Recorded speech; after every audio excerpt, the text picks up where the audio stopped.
A Missão Artística Francesa, que aconteceu em 1816, foi um movimento artístico, cultural e até mesmo político, dentro de um período muito interessante da história do Brasil, que é o período do Brasil, Reino Unido, Portugal e Algarve. Mas por que essa missão veio para cá? Se Portugal tinha uma rivalidade com a França desde a época de Napoleão Bonaparte, por que um grupo de franceses veio para o Brasil e o que aconteceu depois da chegada desse grupo de artistas aqui em terras brasileiras? É o que eu vou contar para vocês hoje.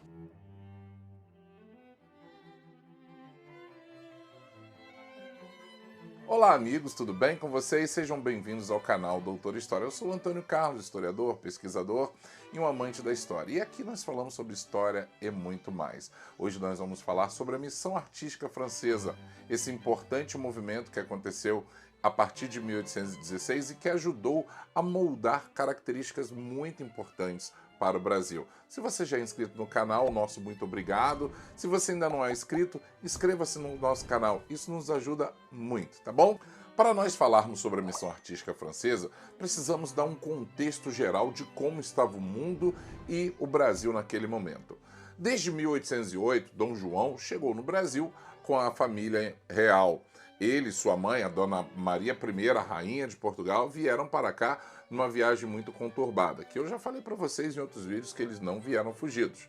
Afinal de contas, não dá para fugir com 15 mil pessoas por uma viagem de mais de 2 meses pelo Atlântico sem bastante planejamento, não é verdade? Mas quando Dom João chegou aqui no Brasil, ele começou um processo de metropolização do Brasil. O que era isso? Transformar principalmente o Rio de Janeiro na sede de uma metrópole, porque afinal de contas agora o rei estava aqui. Dom João vai criar inúmeras instituições, polícia, arsenal de marinha, faculdades, vai permitir que seja criada aqui imprensa, vai trazer máquinas tipográficas para o Brasil, vai criar a Biblioteca Real, vai criar uma série de instituições aqui que não haviam antes da chegada dele. A partir desse momento começa o processo de metropolização. Mas Dom João e a sua família tinham um problema sério com Napoleão Bonaparte. Ele saiu de Portugal e Napoleão não gostou muito daquilo. Naquele primeiro momento, Napoleão manteve a ocupação de Portugal, mas logo depois as tropas saíram e foram expulsas e os ingleses ficaram tomando conta de Portugal. Napoleão acabou sendo destituído do poder em 1814, mas teve uma breve volta de 100 dias em 1815. Naquele momento, os países da Europa, que estavam esfacelados por conta da ação de Napoleão Bonaparte, fizeram o Congresso de Viena em 1815. Nesse congresso, eles queriam reconduzir as famílias reais e imperiais para os seus reinos de direito. Isso foi encabeçado principalmente pelo rei Francisco I da Santa Aliança, o rei da Áustria. No Congresso de Viena, discutiu-se que Dom João deveria voltar para Portugal, mas ele não queria voltar. Afinal de contas, o Brasil estava bastante interessante para ele, não é verdade?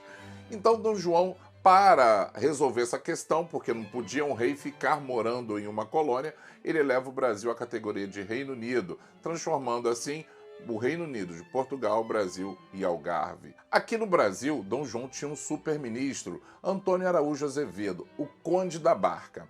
Esse Conde da Barca queria metropolizar ainda mais o Brasil. Ele pensou no seguinte: ele que era um super-ministro, ministro dos estrangeiros, ministro da Marinha, presidente do Erário Real, queria fazer o seguinte: ele queria convidar um grupo de artistas para vir para o Brasil ensinar as artes úteis. O que seria as artes úteis? Gente, arte útil que eles entendiam era aquele tipo de arte que servia ao interesse da monarquia. Retratar paisagens históricas, retratar momentos importantes, criar quadros imponentes, era o ensino das belas artes no Brasil. O Conde da Barca, então, encarregou o Marquês de Maurialva, uma espécie de embaixador do Brasil na França, para que ele, então, procurasse um grupo de artistas que pudessem vir para cá. Maurialva procurou entre vários lugares, conversou com bastante artistas, até chegar à indicação de Joachim Le Breton, um artista francês. Bom, e por que Joachim? Joachim, ele era um cara muito inteligente, acabara de ser destituído do Instituto da França, porque ele tinha alguma ligação ainda com Napoleão e os franceses não queriam mais nada com quem tivesse alguma ligação com Napoleão Bonaparte. Ele estava então desempregado, mas ele fez uma série de exigências. Olha, eu quero isso, eu quero aquilo outro e tudo mais. Ele já tinha a ideia de criar uma academia de belas artes na França, mas esse sonho não foi possível e ele então aceitou a proposta do Conde da Barca e veio para o Brasil já no iniciozinho de 1816. Aquele ano foi um ano bastante conturbado. Dona Maria I faleceu em março, houve uma guerra na Cisplatina, Dom João estava envolto em muitas coisas e logo de início Dom João não se envolveu muito com essa questão da missão artística francesa. Então, em agosto de 1816, Dom João criou a Escola Real de Ciências, Artes e Ofícios. Havia uma contradição. O Joachim Le Breton queria uma escola plena, onde eles pudessem ensinar artes e muitas coisas. Mas Dom João queria uma coisa mais técnica. E aí ficou um certo embate. Junto com Le Breton vieram grandes nomes, Nicolas Antoine Tonnerre, o grande Jean Montagny, que era um grande arquiteto, o Jean-Baptiste Debré, que vocês também já conhecem, que foi um grande pintor. Vieram vários, mas eu gosto de nomear esses três porque esses três foram muito importantes, cada um à sua maneira. A escola então começa a funcionar em agosto de 1816. Em 17, o Conde da Barca faleceu e em 1819 o Joachim Le Breton também faleceu. Mas outros nomes deram prosseguimento, dentre eles, como falei, o Jean-Baptiste Debré.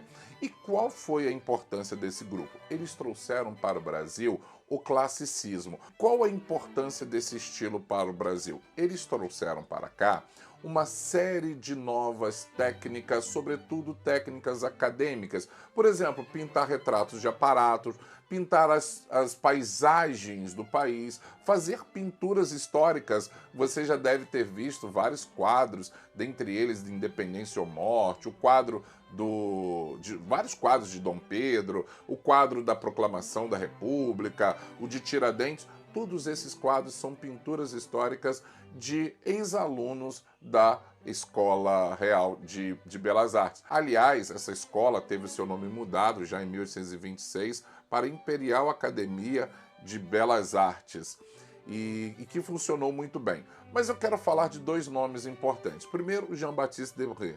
O Debré foi ele, inclusive, o escolhido pela dona Leopoldina para fazer a primeira bandeira do Brasil, já independente. Esse formato que vocês estão vendo aí é de Jean-Baptiste Debré, tá bom? Ele foi um grande pintor e ele publicou um livro chamado Viagem Pitoresca ao Brasil, em 1832.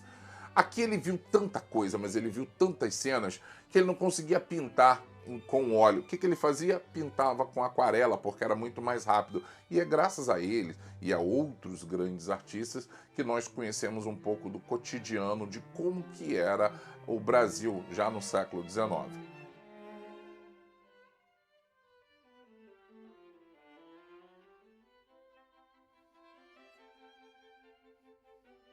E o outro foi o grande Jean Montagny, que ele vai trazer o estilo neoclássico para a arquitetura, para a construção dos palácios e também das fazendas que nós já falamos tanto aqui para vocês do Vale do Paraíba. Por quê? Mostrava simetria, equilíbrio, mostrava robustez, seriedade, e isso era muito importante naquele momento. O academicismo vai ser muito forte durante todo o século XIX, vai ser muito utilizado, mas ele vai cair em desuso com o advento da fotografia. A pintura histórica vai perder sentido quando surge a fotografia ainda no século XIX, mas ele ainda vai ter uma vida interessante. De certa forma, o academicismo europeu ele vai ser muito criticado lá no século XX pela Semana de Arte Moderna, que queria romper definitivamente com a influência europeia na nossa arte, arquitetura, cultura, e ali inicia um novo momento na cultura brasileira. E aí, gostaram da história da missão artística francesa? Se vocês gostaram, compartilha, deixa o seu like e considere-se tornar um membro do canal, tá bom? Um abraço, até o próximo vídeo.